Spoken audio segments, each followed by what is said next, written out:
to end up in this spot after winning everything, it's kind of like a payback, you know, for all the work, all the years of hard work. And now I'm you know, I think I enjoy myself more right now than I did when I was winning everything. I believe there's like 5 guys that can win races, and there's probably 3-4 guys that can win the championship. And I see myself as one of them. Ready to kill? Ready to kill, yeah, all of that. I'm still the I'm still the first in yeah. the first turn. Oh, 100%.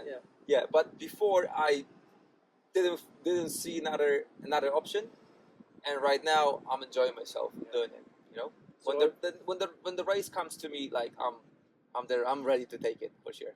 Basically, Billy's in a spot when I was, you know, at my in my prime. It's hard work, but it's fun. You know, it's what you work for. Like you want to dominate and win everything. Well, he's not winning outdoors. I was winning outdoors at that time. So that. Bill dog. Hi, I'm John Pearson from Enduro21, and we are here with Taddy Blazusiak in Spanish you say AMA Park. AMA Motor Park, which is a facility which has a motocross track, an enduro track, and a SuperEnduro track here, which is pretty popular at the weekends. It's also the place where you will probably have seen people like Taddy and Billy and Johnny sometimes doing their training, doing their preparation for the season ahead. So it's a cool place to be. We're in the middle of September right now, so EnduroCross season is just around the corner, just a few weeks away, and so Taddy's program has been getting over an injury to have some surgery, enjoying life in Spain, but also super intense training preparation for the new 2024 GASGAS 350, getting ready for the indoor season. So focused on that, doing less hard enduro world rounds, just at Earnsburg for the prologue there this year, I think. Yeah, I wasn't ready yet, like, you know, with my shoulder for like to do the whole thing, but hopefully I'll be next year. So this year's been the focus this year is indoors and high intensity training and so on and so on. And we are ready. Yeah.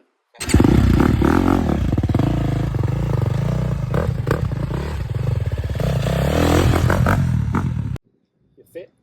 You're all good. It was your wrist. You injured your wrist. Yes. Which was unluckily was the same race, same log in fact as Cody Webb injured his wrist as well. Same injury as him, isn't it? Yeah, it was unfortunate, you know. You also had shoulder operation as well. So. Yeah. So basically, you know, back it's almost 2 years ago, 1.5 years ago. You know, when I broke my wrist, and that was a huge injury which I didn't really know how it's gonna, you know, which way it's gonna go. It's still like, you know, this is all the mobility I have in it, which is not a big issue, to be honest, when I ride. The biggest thing is I don't ride in pain, which I know Cody struggle with. You know, like he's riding in pain, unfortunately. Mine is like just a lack of mobility. Really, like I don't really feel when I ride, but sometimes I see myself riding a different way when I look at myself from the outside. Now, if I watch a video of me race or something, I see that sometimes I'm like, you know, that elbow is not in the position that I would normally see it. But this is okay now. Like it's strong. It's good to go. Like I said, mobility is something that I'm missing out, and it's not going to get any better. Unfortunately, that's the way it is. When it comes to the shoulder, you know, I hurt my shoulder some time ago, and I really wanted to take this time off this year in the summer to get my shoulder back to, you know, 100%, especially in SuperEnduro when it's so intense and it's so much about details. You know, when you don't have, you know, when the shoulder is like a little bit weak, like it's just. It takes a toll on you, you know. Then you're trying, you know, like to compensate, and then you try and you end up riding crooked, you know. So it was a good decision, get this thing done, you know, right after SuperEnduro, and you know, right, I restarted, you know, when I got it fixed, you know, got back on the bike and built that bike up to speed, you know, with testing and everything. So I believe it was a good decision to take that summer, not off really, because I was still like, you know, trying to get healthy and everything, but I feel like we're coming into SuperEnduro with super ready, and it's going to be fun. Yeah, so you're more focused on that. Yeah. Tailoring your training, tailoring the bike, yourself ready in a way maybe some of the other hard enduro guys aren't able to do. 100%. So my thing this year was like try not to, you know, I wasn't super keen on doing the outdoors. Like I wanted to get my shoulder surgery done right after the season SuperEnduro, so I took a few weeks off first just to have some fun. Then got the surgery done, you know, fixed my shoulder. and it kind of like gave me a little bit more time to relax at first, heal up, and then start the build up, towards the EnduroCross. Which after surgery it always takes, it sends you back like good 2 months of, before you get to the starting point, let's say. So, but yeah, then sticking to the EnduroCross or SuperEnduro training, which is intensity, high intensity and short, super intense motos, for me it kind of like gave me a little edge over the other guys that have been racing for 8 hours in Romania, right? So I believe for me was the right call for this year. Getting all my little injuries sorted. Getting a little bit of time for my body to heal, and I'm ready. Especially like having a new motorcycle. It's a complete new motorcycle. I jumped on the brand new motorcycle. I kept it, with the base setting from the team. I rode it for a month or month and a half. We've done some testing here in Europe with the boys from the team from Italy, and then I flew to the States a couple weeks back and got the last bit of work done there with the boys in US, and I'm really happy with that bike. It's I think we do have a good motorcycle. Like I am when it comes to motor, like I said last year, I really loved my bike, and I said it was the best EnduroCross bike, one SuperEnduro bike I had. But this motor is even better. So it's a step forward. So it's massive. Yeah, it is.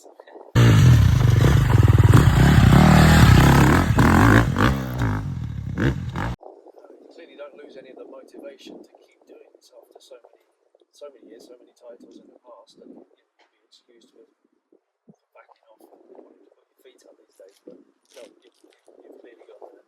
Yeah, like 100%. Motivation is one thing. Like I always say, motivation is gonna last a week, but if you have the discipline, it's gonna get you. It's gonna get you where you wanted to go, when you want to go. So definitely, where I'm at right now. Well, starting off with how I ended up in this situation, this spot is like building my life around my sport was the biggest thing. So making everything in the daily life of an athlete easy made me go for this long. It's like my life is built up around Andorra and Spain, where I have good access to tracks, to training, good weather. I have my family here with me, so we are home, so I can have the full pro athlete morning, and then the full Costa Brava, for example, or Andorra Mountains afternoon with the family, and then again hit the gym, by the end of the day. So I think, just being able to build my life around the right spot gave me a lot. Like I saved so much time when it comes to traveling between, different countries and spending time in the van instead of just being chilling and having a time off from motorcycles. So it's kind of like that was the biggest thing, and it is the biggest thing as of right now. That's why I'm still here. Back in the day when I used to race EnduroCross, we were sold out everywhere. It was the thing, that there's no kid on the block. I don't know really what happened, that the championship kind of lost momentum, but maybe not having the international flavor that we used to have, when it all first started off. So And with the X Games as well and all that. 100% X Game was a big boost, for the championship, for the sport in general. So, but I believe right now, having Johnny and myself back in the championship, there were some good battles last year. There was some good racing, and I believe it's going to help the sport. And I see us being in a different spot this year than we were last year. Starting off the championship, because the starting of the championship was pretty poor when it comes to the crowds. And then, halfway through, the championship kind of picked up, and it was basically sold out towards the end. So, but yeah, nothing like Europe. Like when we think Poland or Hungary or or even Germany. Germany is sold out. It's a small arena, but it's still sold out. So it's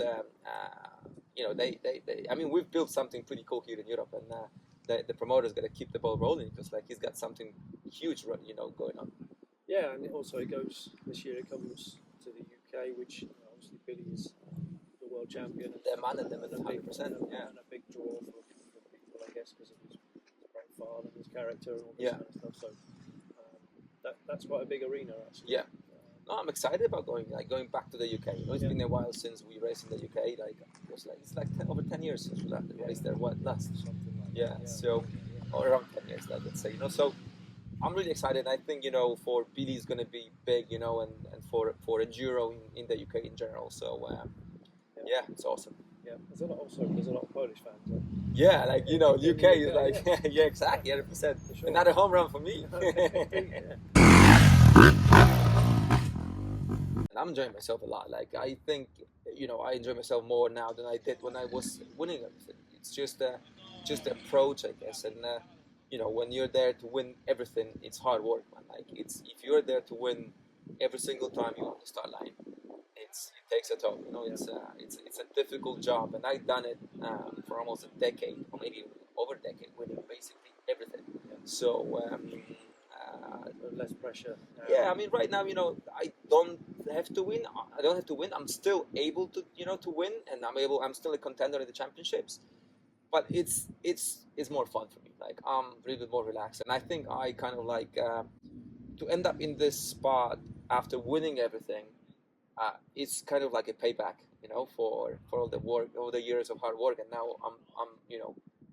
I think I enjoy myself more right now than I did when I was winning everything. But of course, I built my life, you know, my life that's so cool right now is because I was winning for that long. You know, so it's you know it's a consequence, or you know it's of being that person that wanted to kill, you know, every single time was on the gate. So and right now I'm not saying I'm not that guy, but I'm not. You know, being 40 years old, you can't expect to win everything. And being competitive and winning races, it's still awesome, and I'm really enjoying myself, and I'll keep going as long as the body will allow me, for sure. Yeah, and you must still believe you're capable of winning. Oh yeah, 100%. So EnduroCross is, as we say, is just around the corner, but it's I don't think there's a clear favourite. You could say arguably there is a clear favourite in SuperEnduro. Yes. Billy is yes. Slightly different. I was one thing I was going to say. You know, a few years ago, for sure, you raised the game. Yeah. Especially in indoor racing. Probably Billy has done the same. Yeah, I mean, SuperEnduro. it's basically Billy's in the spot when I was, you know, at my in my prime, 100%. So it's a cool spot to be in, but it's also, like I said, it's hard work, you know. But well, it's hard work, but it's fun, you know. It's what you work for. Like you want to dominate and win everything. Well, he's not winning outdoors. I was winning outdoors at that time. So Bill dog. So but I mean, but in EnduroCross you must be 100%. I believe there's like 5 guys that can win races, and there's probably 3-4 guys that can win the championship, and I see myself as one of them. So it's definitely, this is one of the things that still keeps me motivated, you know, to put in all the hard work and show up there, you know, not only thinking about the podium, but thinking about maybe winning the championship. It's going to take consistency. It's going to take being smart on track, not to get, you know, not to pick up a little injury. It's going to set you back, and you're going to go and, you know, if we go back to back, you're going to go and finish 7th in 2 weeks, and you're done. So, you know, it's going to be like a game of chess, I would say. You know, it's like with the guys being in a very similar level. It's going to be interesting championship for sure. Well, Johnny last year was consistent rather than winning every race, every moto, whatever. Yeah, he only won one race. I believe he won maybe. I don't know if he won 2 motos, to be honest. Right. So it was consistency was the key. You know, I got hurt Hart had some bike issues. You know, and I'm not taking anything away from Johnny's championship, but I'm saying it took consistency, you know, to win the championship last year. Yeah.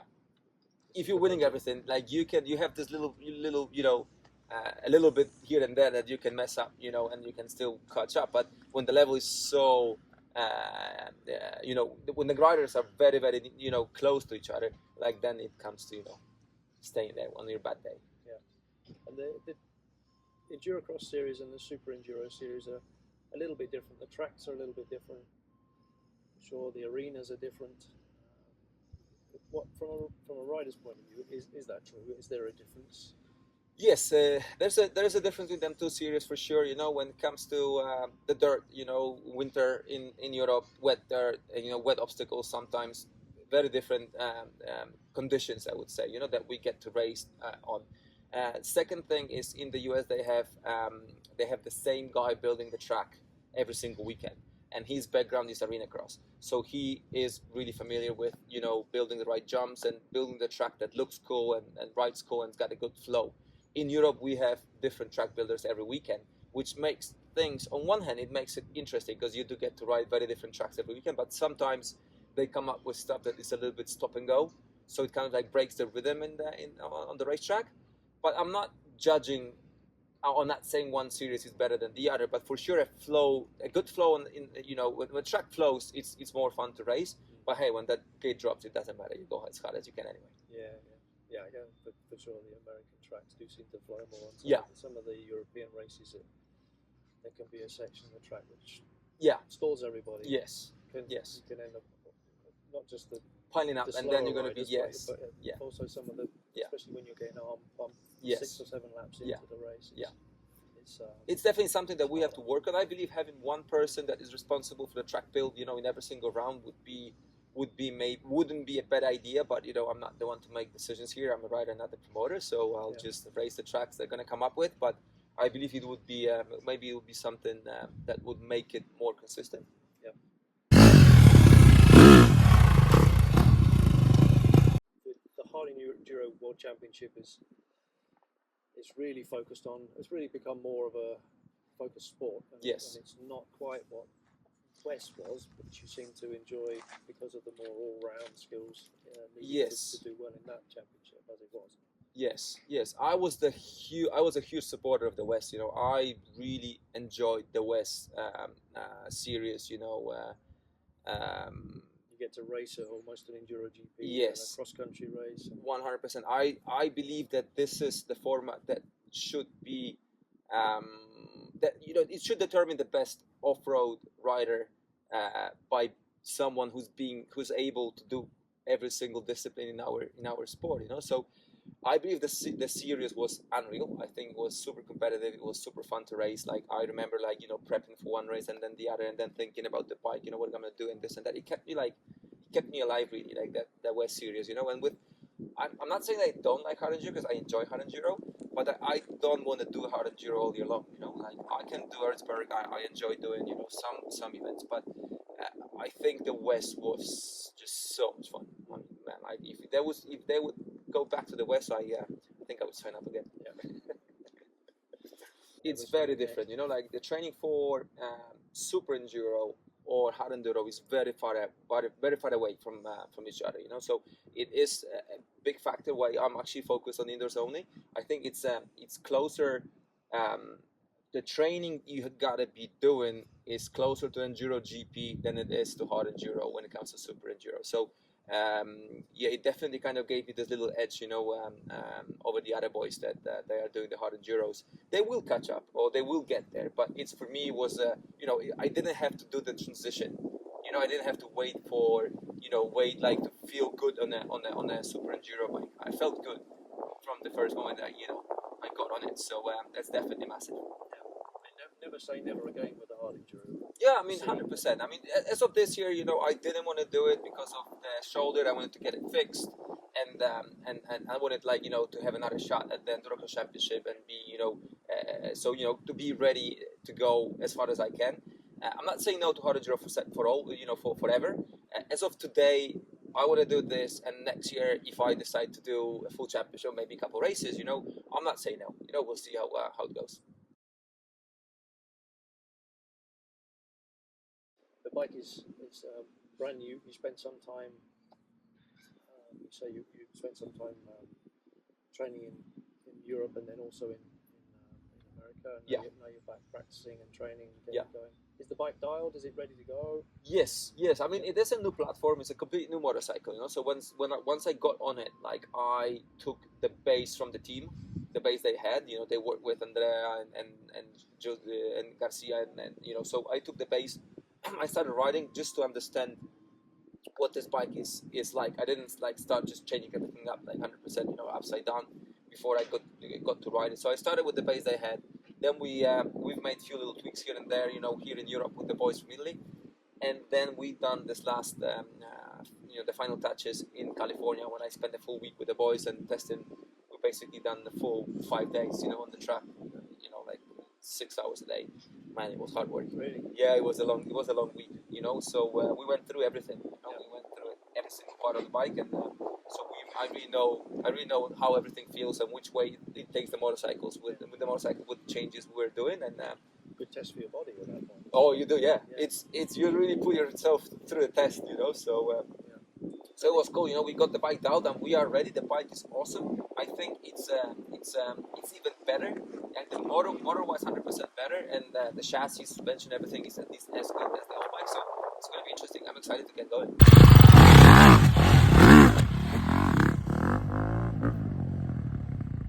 The crowds for inside those stadiums they're a big part of the motivation, I guess, for you. Still, you have your own motivations, obviously, but the entertainment factor of the indoor events is something quite different. It is very special. Like I said, it's the closest you're gonna get to being a supercross rider. So it's awesome. Like having all the crowd and having like the whole schedule. The night that it's really professional, and I really enjoy it because it's very easy to predict what you're gonna put yourself into. It's very stressful for sure. It's a stressful evening for the rider, and for the team and for everybody. But it's awesome. Like it's rewarding. When it's all done and dusted, and you go like, oh, that was awesome. What a night. So definitely it's something that off-road or enduro in general should be taking good care of. Because that championship got built to a point where it brings it to the fan. And we never had that in the past. This is where motocross, having supercross, was so much better than us, and we have something there, which already has a good momentum. So we have to think about it and make it even better. So how was it going to America? There's a huge new facility out there. Huge headquarters, millions of pounds of investment and all that kind of thing. So I guess it's it's another level to how it operates over here. Not that Matty often or the headquarters is, but that's sort of disconnected from the race team, from Fabio's race team, which is based in North Italy. To go to America, to that sort of set up their facility, they have tracks right next to the headquarters. How was that from the riders' point of view? It's awesome. Like them having the new building is just mind blowing. It's unreal. Like everything's there. Like the WP department there in the middle. In the motocross department, the enduro department. Like it's pretty cool. Like the setup is unreal. So and then on top of that, you can go test your motorcycle. Just around the corner from the shop and ride 2 different EnduroCross tracks. Right next to the 2 supercross tracks. So it's a dream come true when it comes to testing and training and everything. So what I'm going to do this year, I'm going to be renting a place around, for the whole championship. I'm going to be staying in California. I'm actually taking my family with me, so it's going to be fun time for us. And I'm going to be flying backwards and forwards. So I'm staying there for the full 2 months, and I'm going to be based in California. So I'm going to be using the facility for my everyday training, which is awesome, and then go racing on the weekends. So looking forward to sharing. It's interesting that you mentioned Joseph Garcia and Barcelona. You would think that their bikes will be a long way in SuperEnduro. You said before that the bike is actually a hybrid of some parts of Supercross light, some parts of Enduro, some parts of... Yes, it's definitely not a hard enduro bike, It's far from hard enduro, like where you move so much more on the motorcycle. Like the pace is different, So here it's a full-on race bike with motocross, supercross power delivery, with a stiffer fork for so it can take the hits, and a shock that gives a little bit more traction. Yeah, I mean, I would definitely, if I would have to go and race an outdoor race like an Enduro GP, I would choose a SuperEnduro bike before I would go Hard Enduro 100%. It's harder to, you wouldn't necessarily ride it in the woods on a trail ride. It would be pretty hard to ride because of the motor, but maybe if you gear it, the right way, like for outdoors, maybe you could get around with, like the test, an Enduro GP test, but it is a full-on race bike. Think about how you're more relaxed now, so you're in a different place than when you were, 10 years ago when you were, as you just said, you're sitting on a start line. Ready to kill? Ready to kill, all of that. So that obviously you're still ready to not necessarily kill, but I'm still the I'm still the first turn. Oh, 100%. Yeah, but before I didn't see another option, and right now I'm enjoying myself doing it. So when the race comes to me, like I'm there, I'm ready to take it for sure. But over the years, have there been people that you've enjoyed racing against, or the other side, you really didn't want to race against?